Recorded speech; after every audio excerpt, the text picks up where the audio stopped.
Hi guys নমস্কাৰ। মই আজি ভাবিছোঁ কচু শাক বনাম বুলি। সেইবাবে মই আমাৰ ঘৰৰ ওচৰত থকা বাগিচাখনৰ পৰা কেইটামান ক'লা কচু আৰু পুঁই শাক কাটি ল'লোঁ।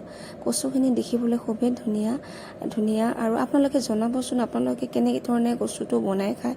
ৰেচিপিটো কমেণ্টত লিখি দিব আৰু যদি মোৰ ৰেচিপিটো যদি ভাল লাগিছে আপোনালোকে লাইক শ্বেয়াৰ আৰু ছাবস্ক্ৰাইব কৰিব। তেতিয়াহ'লে বলক ৰেচিপিটো বনাবলৈ যাওঁ।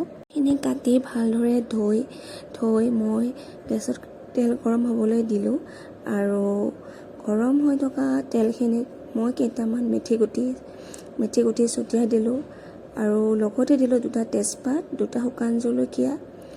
দিয়াৰ পিছত কিছু সময়ৰ পিছত মই কাটি থোৱা কচুখিনি কেৰাহীত দি দিলোঁ।